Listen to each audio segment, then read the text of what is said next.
आज हम third video बनाएंगे माइक्रो इकोनॉमिक्स इंट्रोडक्शन। ये CBSE board CBSE 11th class के लिए बनाएंगे। तो इसमें जो भी इंफॉर्मेशन मिलेगा आईसीएसई के बच्चों के लिए भी हेल्पफुल होगा।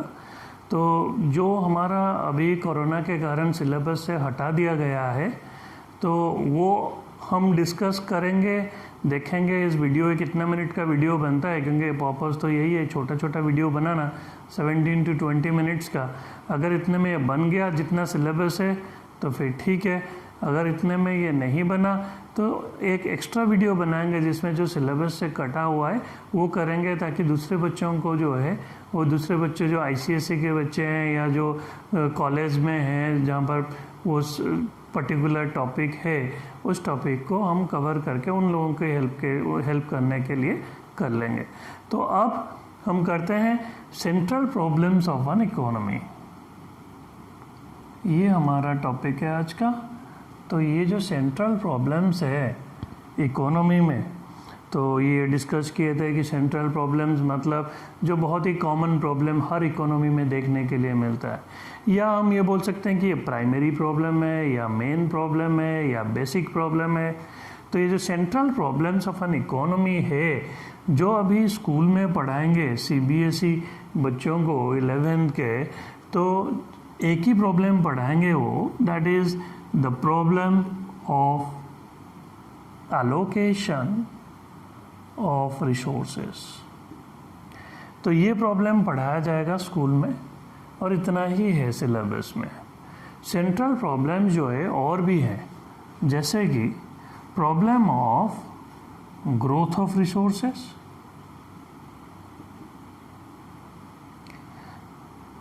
तीसरा problem of fuller and efficient utilisation of resources, जिसको ऑप्टिमम यूटिलाइजेशन ऑफ रिसोर्सेस भी बोलते हैं।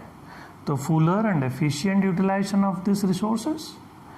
और last one is the problem of economic development.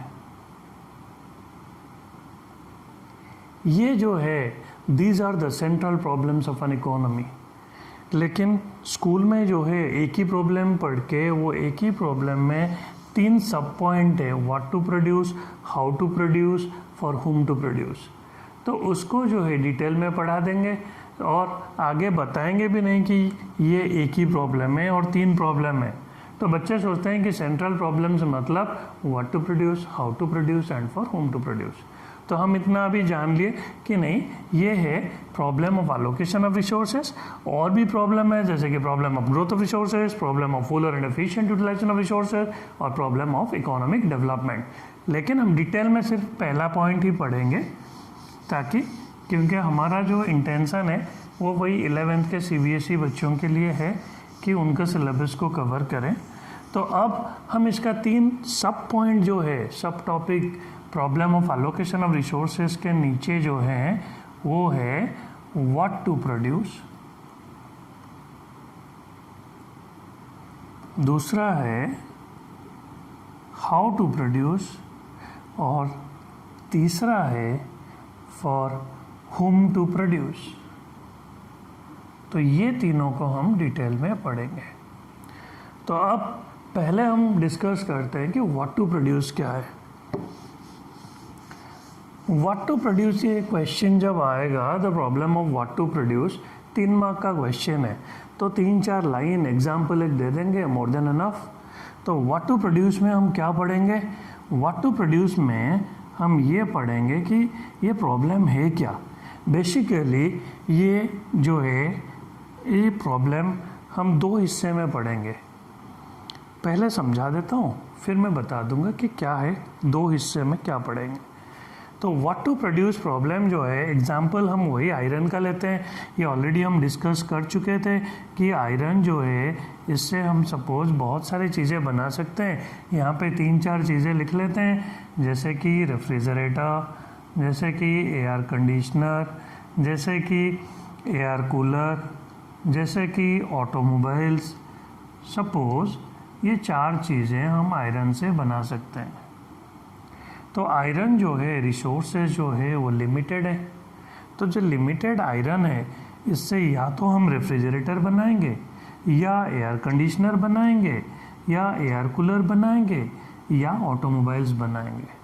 तो यही है the problem of what to produce. The economy has to decide what they should produce and what they should not. तो ये जो है व्हाट टू प्रोड्यूस प्रॉब्लम, इसका जो दो एस्पेक्ट हम स्टडी करेंगे इस प्रॉब्लम का।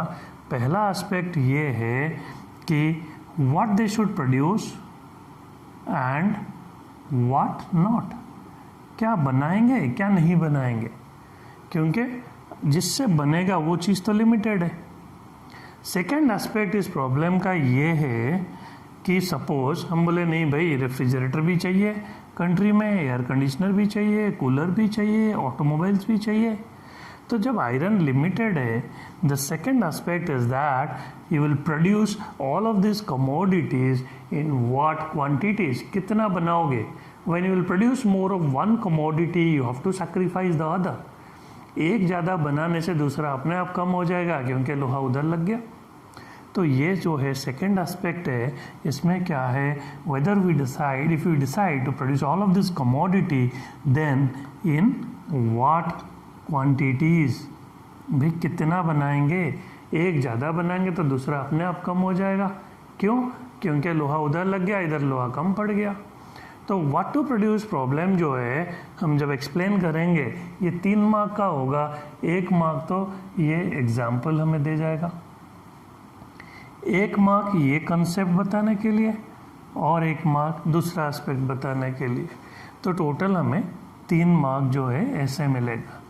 अगर हम एनालाइज करके पढ़ेंगे तो हम कुछ कूड़ा नहीं लिखेंगे, हर चीज़ सोच के लिखेंगे ताकि हर चीज़ का मार्क्स कैसे मिलेगा, मार्क्स डिस्ट्रीब्यूशन पता होगा तो पढ़ना आसान हो जाता है। तो व्हाट टू प्रोड्यूस क्या है, हम बोलेंगे कि जो है resources they are limited in nature and they have alternative uses that give rise to the problem of making choice, which can be explained with the help of an example. Suppose with the help of iron we can produce refrigerator, cooler, conditioner, automobiles, so on. Then the problem is, as iron is limited in nature, the economy has to decide what they should produce and what they should not. इनमें से क्या बनाएंगे क्या नहीं बनाएंगे। Suppose they decide to produce all of these commodities as they are equally important, then the question arises in what quantities. As iron is limited in nature, if they produce more of one commodity, then they have to sacrifice the other. This is the problem of what to produce. Now we will move to the second problem, second central problem, that is of how to produce. So this comes under the problem of allocation of resources again, and now we'll discuss how to produce. तो ये how to produce क्या है भाई, कैसे बनाएंगे। तो कोई भी चीज़ बनाने के लिए 2 तरीका है, या तो खुद मेहनत करके बना लो या दूसरे के मेहनत से बनवा लो। तो ये जो दूसरा है ये आर्टिफिशियल चीज़ है। तो हाउ टू प्रोड्यूस जो है 2 तरीके से बनता है, या तो आदमी बनाएगा या machine. In order to produce a commodity, we can take either the help of man or the help of machine. तो ये जो बनाने का तरीका, जब आदमी बनाते हैं तो मेहनत करे तो भी वो लेबरर बन गए, तो इसीलिए इस टेक्निक का नाम है लेबर इंटेंसिव टेक्निक। तो इंटेंस मतलब ज़्यादा, तो ये वो टेक्निक ऑफ प्रोडक्शन है जहाँ पे लेबर का जो कंट्रीब्यूशन ज़्यादा है। तो कंट्रीब्यूशन ज़्यादा तो पैसा लेबर ज़्यादा लेगा। तो अगर हम इसे डिफाइन करेंगे तो क्या करेंगे कि refers to that technique of production where labour employed per unit of output is more than that of the capital. तो यहाँ पर हम लिखेंगे लेबर जो है ये ज़्यादा है। किससे ज़्यादा है भाई, कैपिटल के कंपैरिजन में ज़्यादा है। सेकेंड टेक्निक जो है वो है हाउ टू प्रोड्यूस में कि कैपिटल इंटेंसिव टेक्निक। मशीन पे पैसा ज़्यादा लग जाता है तो इसीलिए पैसा को कैपिटल बोलते हैं। तो ये वो टेक्निक है जहाँ पे पैसा ज़्यादा लग जाता है, मशीन पे पैसा ज़्यादा लगता है, इसलिए इस टेक्निक को कैपिटल इंटेंसिव टेक्निक बोलते हैं। तो ये जो कैपिटल इंटेंसिव टेक्निक है, अगर इसको डिफाइन करेंगे फिर वही सेम लैंग्वेज सेम चीज़ लिख देंगे, लेबर के जगह कैपिटल और कैपिटल के जगह लेबर। तो it refers to that technique of production where capital employed per unit of output is more than that of the labor। यहाँ पर कैपिटल ज़्यादा और लेबर कम। तो ये है problem of how to produce. इसमें ये प्रॉब्लम है, अगर हम आदमियों से बनाएंगे, ठीक है, जैसे सपोज स्वेटर बनाना है, 100 आदमियों को ले आए, बोले कि भाई स्वेटर बनाओ, तो 100 आदमी 100 स्वेटर बनाएंगे, ठीक है। तो अगर वो 100 स्वेटर बनाएंगे तो जो साइज उनको दिए होंगे, किसी का छोटा बनेगा, किसी का बड़ा बनेगा, किसी का टेढ़ा बनेगा, किसी का सीधा बनेगा, तो हर आदमी का अलग अलग थोड़ा कुछ ना कुछ डिफरेंस तो होगा। कभी कभी बोलेंगे कि मम्मी के लिए बनाओ, वो बन जाएगा पापा के लिए।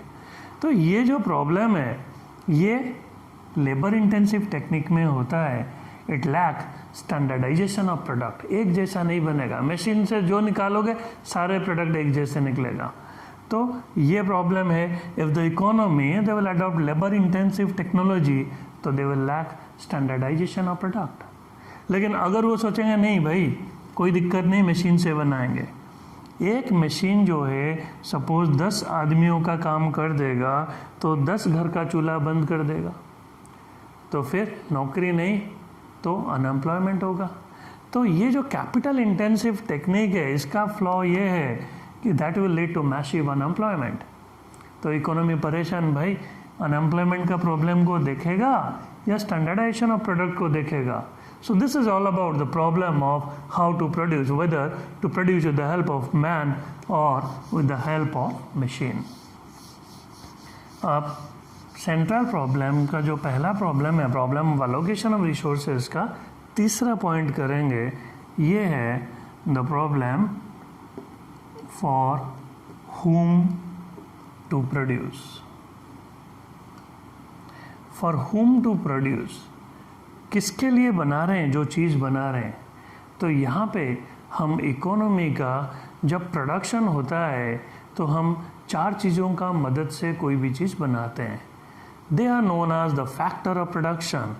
जैसे कि अगर सपोज मैं ये मार्कर बनाऊंगा तो पहले तो मुझे एक जगह चाहिए भाई जहाँ पे काम करूँगा, तो वो हो गया लैंड। फिर मेहनत करने के लिए लोग चाहिए, वो हो गया लेबर।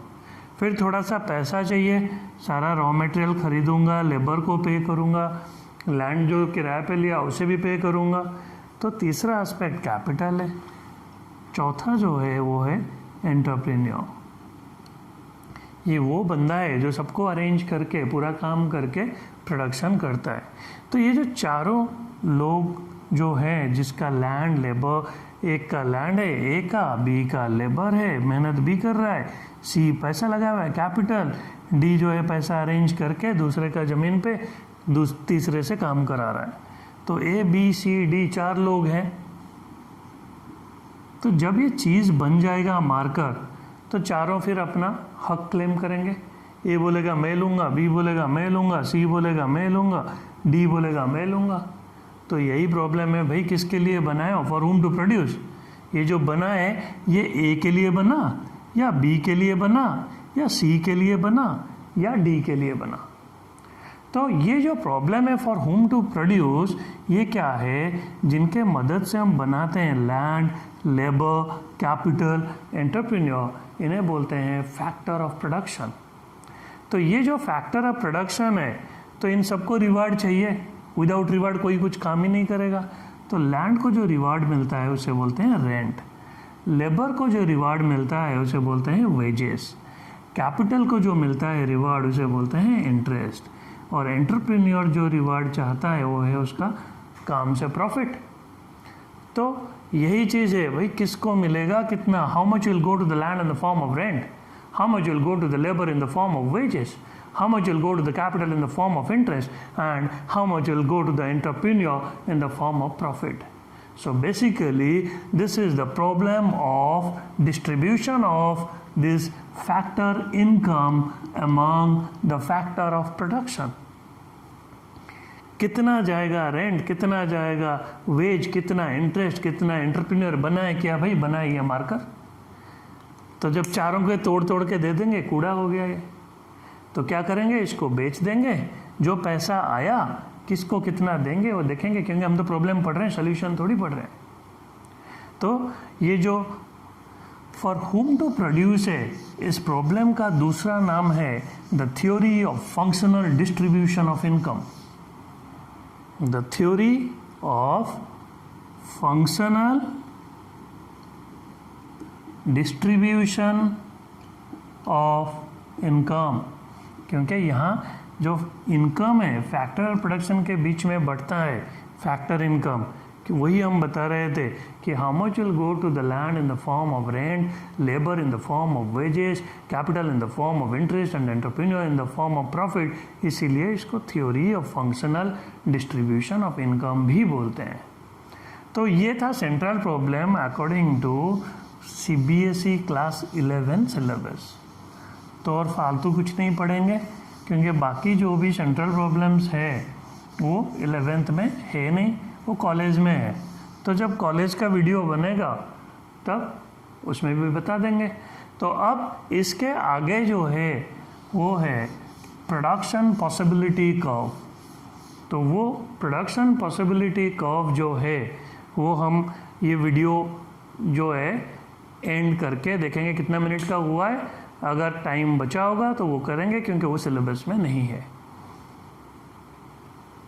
तो टाइम हो चुका है, 16 मिनट्स से ज़्यादा हो चुका है।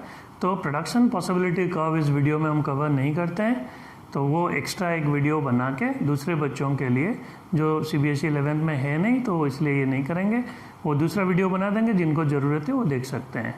तो अगर आपको ये वीडियो पसंद आया तो इसको सब्सक्राइब, लाइक और कमेंट करना ना भूलें। Thank you.